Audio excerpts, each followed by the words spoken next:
यहाँ मैं आपको छोटे रूप में बताऊंगा जिससे कि आपको एक थोड़ा सा आइडिया हो जाए कि ये आदमी क्या चीज है। तो जब मैं, क्योंकि मेरा जो सबसे पहला सवाल था वो ये था कि ये जीवन का उद्देश्य क्या है, क्योंकि आदमी जीवन है, ये तो बात समझ में आ ही रही थी।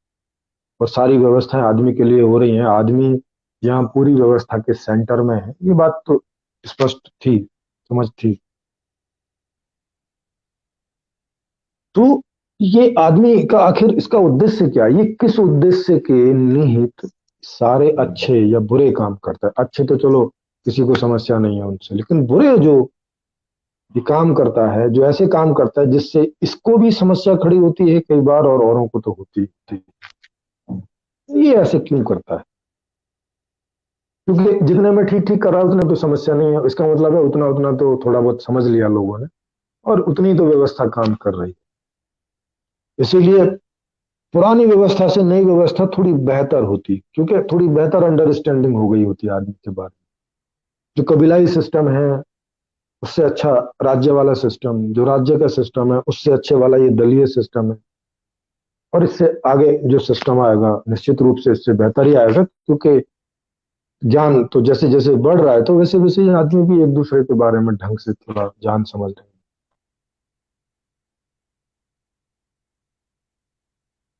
तो मैंने ये पूर्ण लोकतांत्रिक व्यवस्था लिखी, कैसे इसको पूरी तरह से जान के। उसके पहले मैंने कोई कलम नहीं उठाई लिखने के लिए कि भाई मैं जल्दी से व्यवस्था में जो है लिखने चलूं। जैसे कोई लोग देखते हैं ना कि जानने समझने में कुछ नहीं आ रहा है, बस समाज सेवा करने में उतर जाओ, ये है वो है, ऐसे करके। मैं चाहता था कि मैं इसको पूरे ढंग से समझूं और फिर इसको मैं सॉल्व करूं, अगर अगर मैं कर पाता हूं तो, क्योंकि ऐसे समाज सेवा करने में तो बहुत लोग ऑलरेडी लगे हैं। मैं एक और नहीं लगूंगा, इससे कोई बहुत फर्क नहीं पड़ने वाला। फिर भी जो समय होता था मैं कोशिश करता था।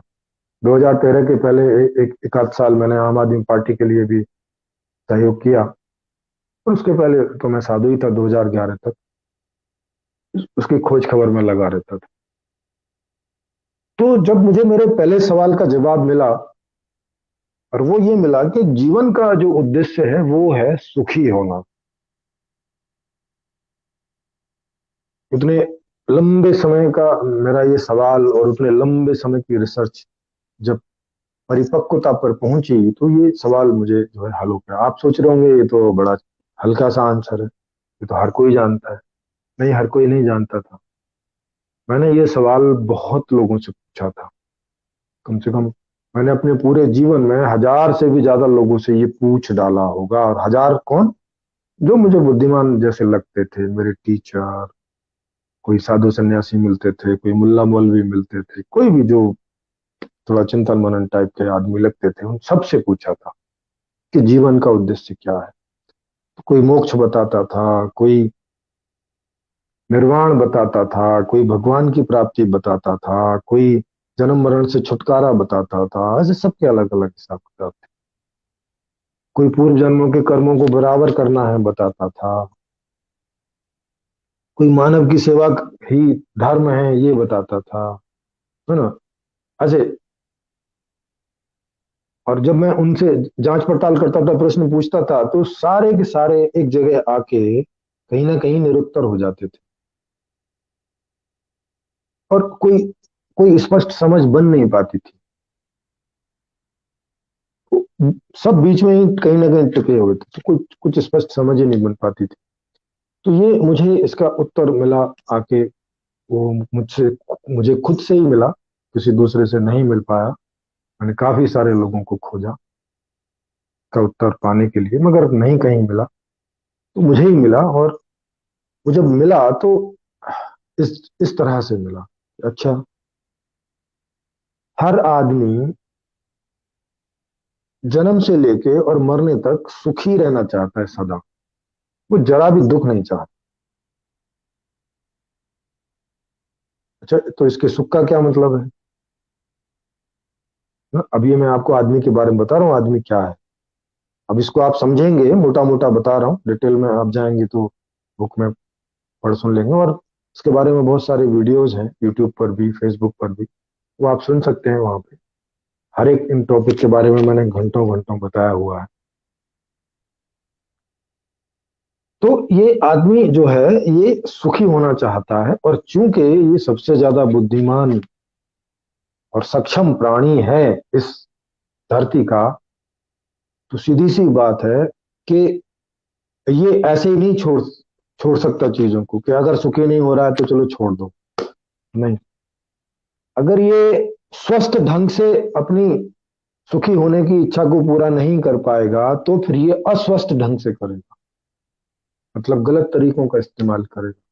ये झूठ भी बोल सकता है उसके लिए, ये फरेब भी कर सकता है, ये चोरी भी कर सकता है, ये गमन भी कर सकता है, ये डकैती भी कर सकता है। डिपेंड करता है कि किस प्रकार की पर्सनैलिटी है।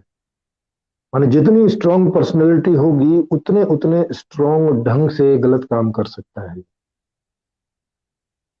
और उन चीजों को गलत काम क्यों बोल रहे हैं, क्योंकि उससे उसकी इच्छा पूर्ति होने से और बहुत सारे लोगों को दुख दुख पैदा होता है। क्योंकि सही और गलत का तो यही पैमाना हो गया ना, कि सुखी, अगर सब कोई लोग सुखी सुखी हैं तो वो काम सही है, और जिससे कोई भी दुखी होते हैं वो काम गलत है।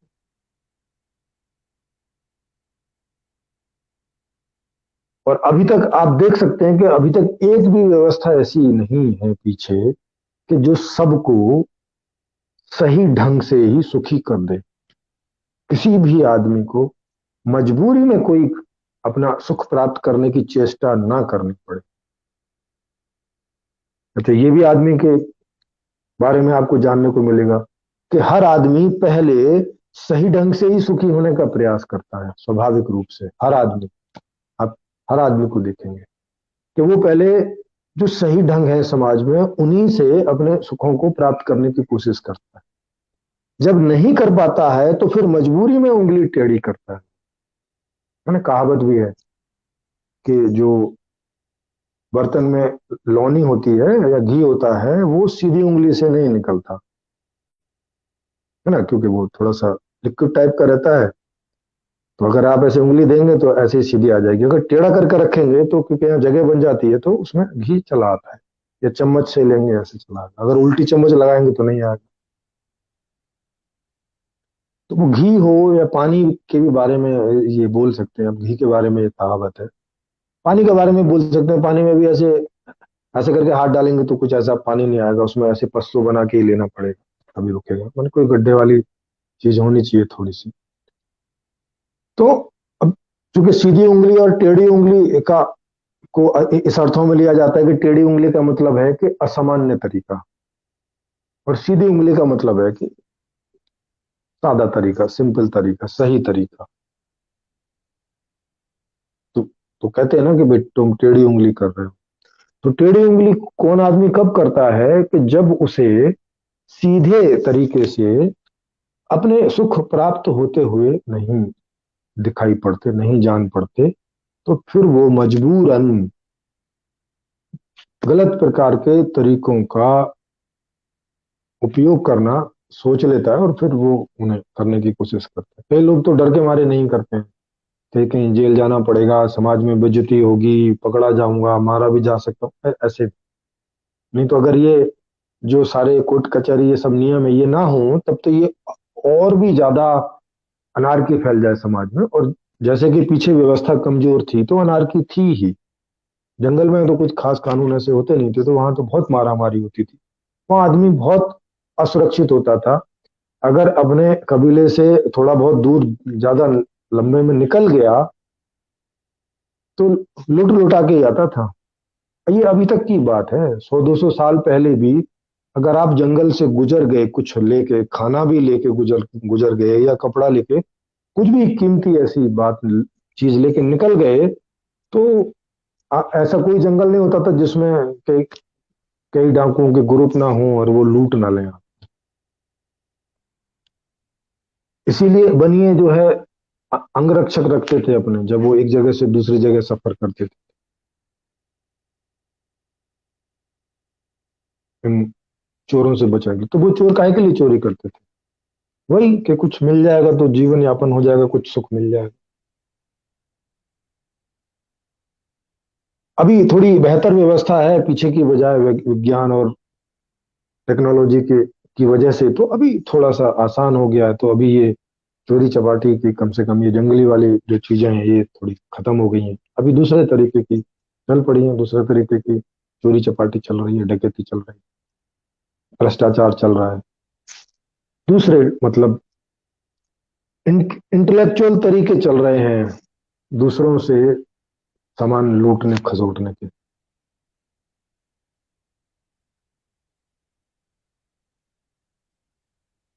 तो ये कब करता है आदमी? आदमी के बारे में क्या हो गया, एक तो ये सुखी रहना चाहता है खुद भी और अपने पूरे परिवार को, जिनसे भी वो प्यार करता है, तो वो सुखी रहना चाहता है। और वो सुखी रहने का मतलब क्या है कि हमारे अंदर जो इच्छाएं पैदा होती रहती हैं उनकी पूर्ति होती रहे, इसी को सुखी होना बोलते हैं। अगर ये नहीं होती है तो हम दुखी होते हैं। या कोई ऐसी घटना हमारे साथ, ऐसी दुर्घटना हमारे साथ घटती है जो हम नहीं चाहते हैं, जैसे बीमार हो जाए या कोई हमें लूट ले या हमारा अंग भंग कर दे या कोई एक्सीडेंट हो जाए, ऐसा कोई भी दुख जो हम नहीं चाहते, तो वो जो है दूर बना रहे। और उसके लिए धीरे धीरे विभिन्न प्रकार की व्यवस्थाएं डेवलप हुई है।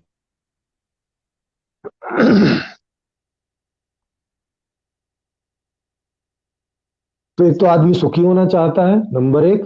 नंबर दो, पहले वो सीधे तरीकों से प्रयास करता है।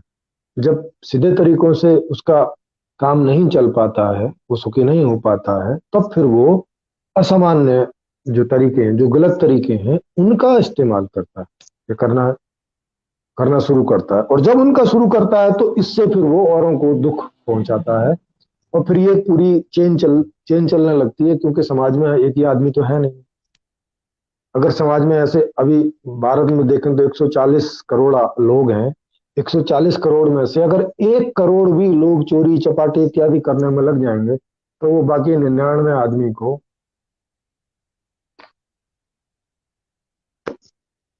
सुरक्षित अनुभव नहीं करने देंगे। उसी से अनारकी फैल जाती है।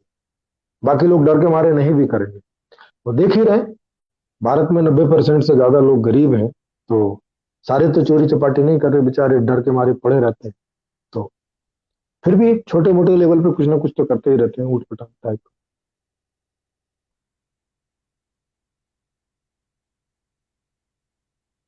दुखी तो होते ही रहते हैं, परेशान तो होते ही रहते हैं, बेइज्जत तो होते ही रहते हैं घर में, जब वो अपने बच्चों की देखभाल नहीं कर पाते, अपने पति पत्नी की, माता पिता की देखभाल नहीं कर पाते, तो जलील होते हैं, अपमानित होते हैं।